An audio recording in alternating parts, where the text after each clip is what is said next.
Edu जहां में सभी का स्वागत है। कभी सोचा है कि भारत का पहला महान साम्राज्य आखिर बना कैसे था? एक ऐसा एम्पायर जिसने सिर्फ नक्शा ही नहीं बदला, बल्कि हुकूमत करने और नैतिकता के मायने भी बदल दिए। तो आज हम उसी मौर्य साम्राज्य की कहानी को समझेंगे, चंद्रगुप्त की तलवार से लेकर अशोक के धम्म तक। देखिए, इस पूरे सफर में हम दो बहुत जरूरी सवालों के जवाब खोजेंगे। पहला, कि वो कौन से हालात थे जिनमें एक साधारण से लड़के ने भारत का पहला इतना बड़ा सेंट्रलाइज्ड साम्राज्य खड़ा कर दिया। और दूसरा, इतिहास के सबसे पावरफुल राजाओं में से एक अशोक ने आखिर जीत का रास्ता छोड़कर शांति और धर्म का रास्ता क्यों अपना लिया। चलिए, इन सवालों के जवाब ढूंढते हैं।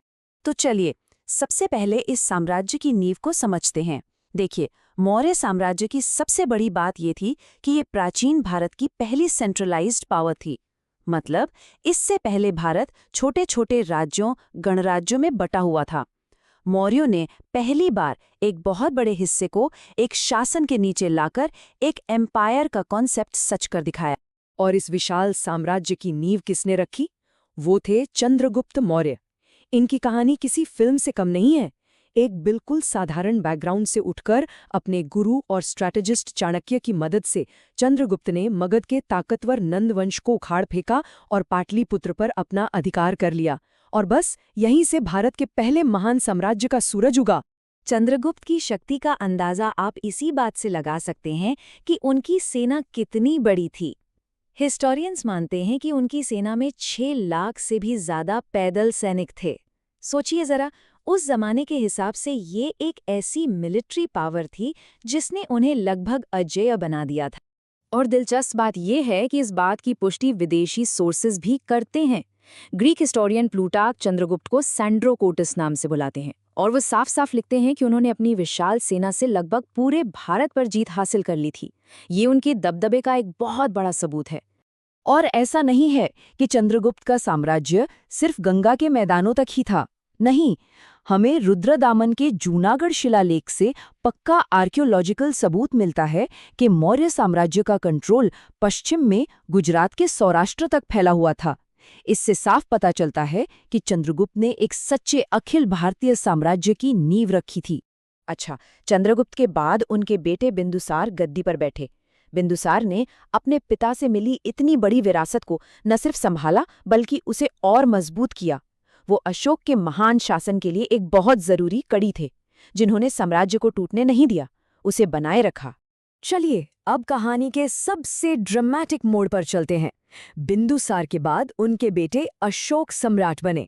अशोक का शासनकाल मौर्य साम्राज्य का वो टर्निंग पॉइंट है, जहां साम्राज्य की दिशा तलवार की नोक से हटकर नैतिक शासन और शांति की ओर मुड़ गई। ये स्लाइड अशोक की जिंदगी के 2 बिल्कुल अलग हिस्सों को दिखाती है। अपने शुरुआती दिनों में अशोक ने भी अपने दादा पिता की तरह युद्ध और विस्तार का रास्ता ही अपनाया, लेकिन बाद में उन्होंने धम्म का मार्ग चुना, जो नैतिकता, लोगों की भलाई और शांति पर आधारित था। ये उनके रूल करने की फिलॉसफी में एक जबरदस्त बदलाव था। तो सवाल उठता है कि ये ऐतिहासिक बदलाव आया क्यों? इसका सबसे बड़ा कारण था 261 ईसा पूर्व का कलिंग युद्ध। इस युद्ध में जो भयानक खून खराबा और तबाही हुई, उसने अशोक का दिल बदल कर रख दिया। इसके बाद ही उन्होंने युद्ध की पॉलिसी को हमेशा हमेशा के लिए छोड़ दिया और अपने पूरे साम्राज्य में धम्म की नीति फैलानी शुरू कर दी। ये उनकी जिंदगी का सबसे बड़ा निर्णायक पल था। अशोक ने अपने शिलालेखों में खुद के लिए 2 खास टाइटल इस्तेमाल किए, देवानाम प्रिय, जिसका मतलब है देवताओं का प्रिय, और पियदस्सी, यानी जो सबसे प्रेम और अच्छाई से देखता है।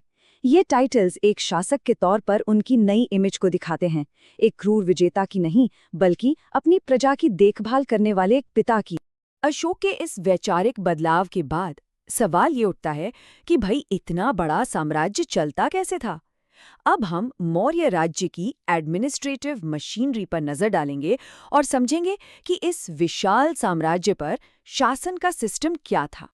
मौर्य एडमिनिस्ट्रेशन का स्ट्रक्चर बहुत ज्यादा सेंट्रलाइज्ड था। मतलब, पावर का सेंटर राजा होता था, जिसकी मदद के लिए एक बहुत बड़ी सेना और एक काबिल ब्यूरोक्रेसी थी। उनकी राजधानी पाटलिपुत्र लकड़ी की विशाल दीवारों से घिरी थी, और उनके महल खंभों पर टिके बड़े बड़े हॉल्स के लिए मशहूर थे, जैसा कि हमें खुदाई से मिले सबूतों से पता चलता है। इस पूरी एडमिनिस्ट्रेटिव फिलॉसफी की जड़ हमें मिलती है कौटिल्य के अर्थशास्त्र में।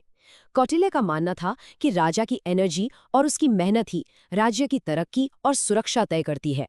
इसका सीधा मतलब था कि राजा का पर्सनल कंडक्ट और उसका एक्टिव रहना राज्य के लिए सबसे जरूरी था। अब आते हैं उस हिस्से पर जिसका कॉम्पिटिटिव एग्जाम्स की तैयारी करने वालों को बेसब्री से इंतजार रहता है। यहाँ हम कुछ ऐसे की फैक्ट्स को फटाफट देखेंगे जो एग्जाम्स में अक्सर पूछे जाते हैं। ये एक बहुत ही जरूरी फैक्ट है, इसे याद रखिएगा। अशोक के शिलालेख 4 मेन स्क्रिप्ट्स में मिले हैं।